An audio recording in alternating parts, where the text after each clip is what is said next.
má conservação, desorganização e superlotação. Essas são as três principais reclamações dos passageiros na Estação Bispo da capital mato-grossense. Muita gente depende desse serviço. Em média, diariamente passam cerca de 25 mil pessoas na estação. Chego aqui e já perdi vários anos por causa daqui.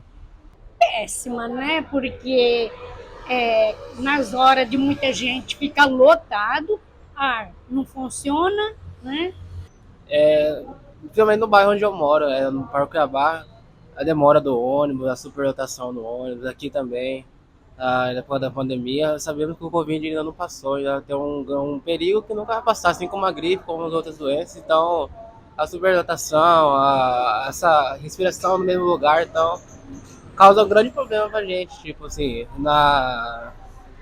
no convívio aqui, quando a gente sai para fora, para nossos familiares, algumas doenças, e também o estresse diário, né? A Estação Bispo Dom José foi inaugurada no dia 17 de dezembro de 2019, criadas a partir de containers com o objetivo de oferecer segurança, conforto e sustentabilidade para os passageiros.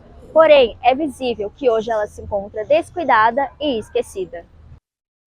As portas que deveriam fechar mantendo a climatização do ambiente estão quebradas.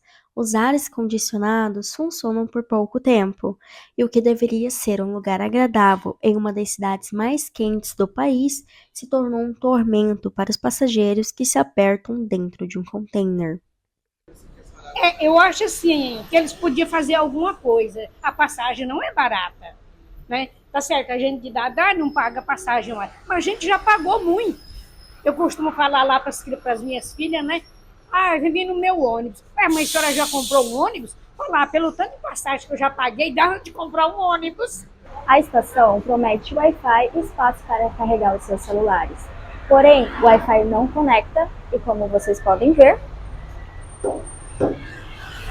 a tomada também não funciona. Tentamos entrar em contato com a CEMOB, porém o seu funcionário foi quem nos recebeu e nos respondeu algumas perguntas via mensagem. Segundo ele, as estações da região central constantemente são alvos de vandalismos. Aparelhos de televisões, fiações, câmeras de segurança já foram furtadas. O secretário de Pasta de Mobilidade, Juarez Samaniego, vai solicitar uma agenda com o representante de Segurança Pública do Estado para pedir medidas cabíveis para acabar com a ação de bandidos nas estações.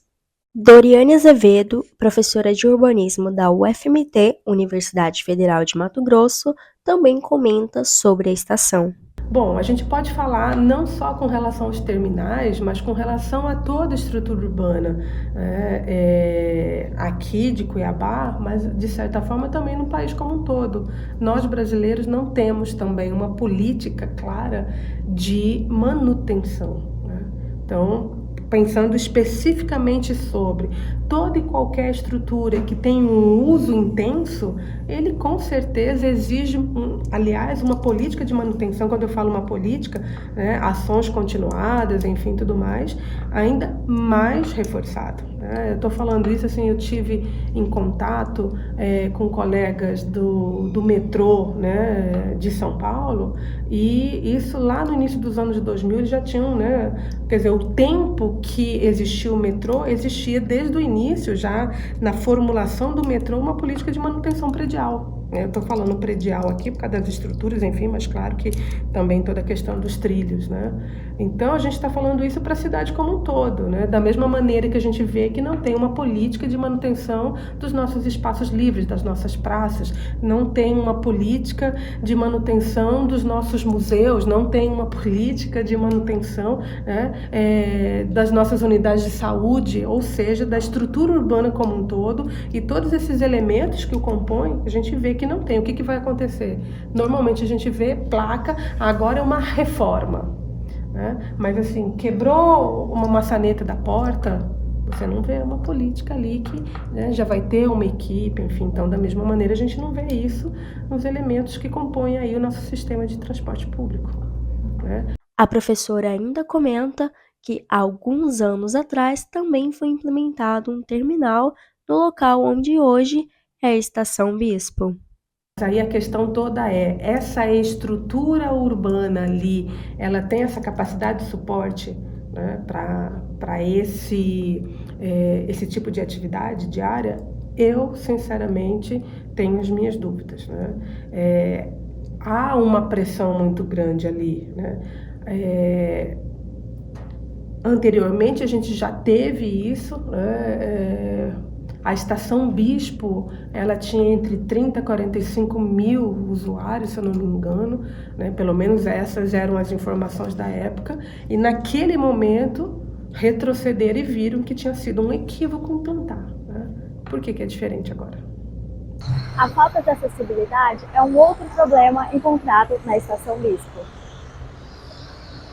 Basicamente, eu tenho notado que entre vários pontos da cidade, inclusive aqui na estação, tem problemas de acessibilidade. Por exemplo, o piso, né, que está mal feito, né, porque, por exemplo, está estragado, etc. Tem os problemas, por exemplo, de infraestrutura.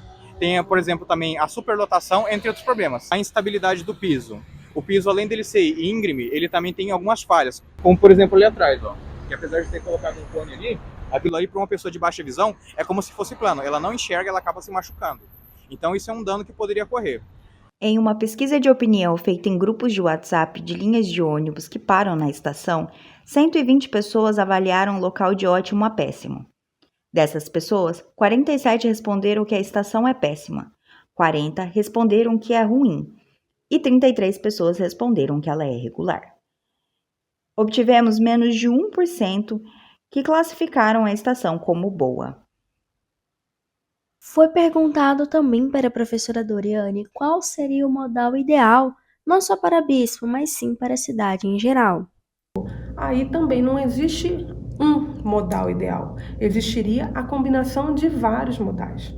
Em determinadas partes da cidade poderia sim caber, né, o VLT, em outras partes da cidade poderia sim caber, né, ser implantado o BRT, porque cada um deles exige uma estrutura, né, física diferente. A robustez, enfim, o volume também que cada um pode trazer, comportar. E aí, claro, a gente tem que lembrar que a nossa cidade de Cuiabá, ela, né, originalmente lá no século XVIII, né, nos 1700 e lá vai pedrinha, enfim, 1918, 1922, várias datas aí que a gente vai ter, né? Então, uma parte dela guarda características coloniais, né, desse urbanismo colonial, e que não comporta sequer o volume de veículos individuais que a gente tem em algumas áreas, por exemplo, do Centro Antigo. Então, só para a gente pensar com clareza, né? Pensar em mobilidade é pensar realmente num sistema, e aí esse sistema deve integrar todos esses mais diferentes modais. Modais de transporte público, modais de transporte ativo. Também, claro, não dá para desconsiderar o modal do transporte individual e tudo mais. Enquanto ainda não tem uma solução, quem ganha passagem livre é o sofrimento da população.